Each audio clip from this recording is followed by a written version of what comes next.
Hi officers, welcome to Clarity for TNPSC.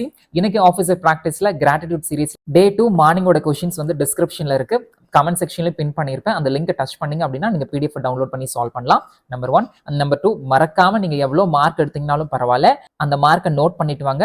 அதே சமயம் டைமிங்கும் note பண்ணிட்டு வாங்க. இது வந்து ரொம்ப ரொம்ப முக்கியம். அப்பதான் நம்மளோட இம்ப்ரூவ்மெண்ட் தெரியும். தமிழ் தங்கங்களே, உங்களுக்கு பசில்ஸ், பிளட் ரிலேஷன், அதுக்கப்புறம் டைரக்ஷன், இது எல்லாமே நான் தமிழ்ல வச்சுட்டேன். ஆனா அந்த ஆல்பபெட் பேஸ்டுக்கு வந்து நான் இங்கிலீஷ் தான் வச்சிருக்கேன். உங்களுக்கு ஒரே ஒரு விஷயம் நான் தெளிவா சொல்லிக்கிறேன். எக்ஸாம் ஹால்ல தமிழ் பிளஸ் இங்கிலீஷ் கண்டிப்பா இருக்க போகுது. ஆனா ஆல்பபெட் பேஸ்டும் இங்கிலீஷ்ல தான் இருக்க போகுது. ஏபிசிடி வந்து தமிழ்ல ஒண்ணுமே வைக்க முடியாது இல்லைங்களா? ஸோ அந்த கோடிங் டிகோடிங் அதெல்லாம் வந்து இங்கிலீஷ்ல தான் வச்சிருக்கேன். நீங்க வந்து நான் தமிழ் மீடியம், எனக்கு தமிழ் தான் வரும் அப்படிங்கிற அந்த ஒரு மனநிலையில இருந்து தயவு செஞ்சு வெளியில வந்து நான் ஆபீசர் ஆக போறேன், என்னால எதுவும் முடியும் அப்படின்னு இதுக்கு பழகுங்க. கண்டிப்பா ஒரு 10 நாள் ஒரு பொறுமையா அதை ஃபாலோ பண்ணுங்க. கண்டிப்பா உங்களுக்கு நீங்களே வந்து இம்ப்ரூவ்மெண்ட் தெரியும். சரிங்களா? நம்ம வந்துட்டு இங்கிலீஷ்ல பிஹெச்டியோ அந்த மாதிரி எல்லாம் எதுவுமே பண்ண போறது இல்ல. எல்லாருமே வந்து வாட்ஸ்அப்லயும் டெலிகிராம்லயும் இங்கிலீஷ்ல தான் டைப் பண்றோம். யாரும் தூய தமிழ் எல்லாம் டைப் பண்றதே இல்ல.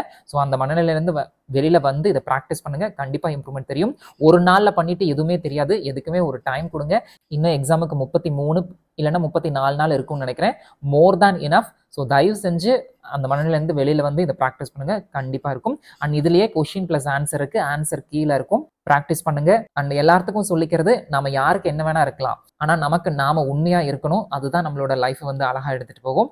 ஸோ டெடிகேட்டடா இதை ஃபாலோ பண்ணுங்க. கண்டிப்பா நீங்க ரீசனிங்ல நல்லா ஸ்கோர் பண்ணிட முடியும். ஞாபகம் வச்சுக்கோங்க, ரீசனிங்ல 40க்கு 40 எடுத்துட்டா போஸ்டிங் வாங்கிட முடியாது. அதெல்லாம் உங்களுக்கு தெரிஞ்சதான். ஸோ லாங்குவேஜையும் ஜிஎஸ்சியும் பேரலா கொண்டுட்டு போங்க.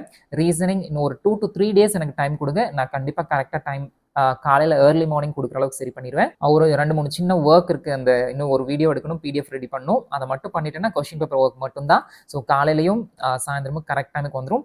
மேக்ஸிமம் வெட்னஸ்டே இல்லைன்னா தேர்ஸ்டேல இருந்து பக்காவா பண்ணிடலாம். சரிங்களா? Thank you so much. Take care. கண்டிப்பா ப்ராக்டிஸ் பண்ணிட்டு டைம் நோட் பண்ணுங்க.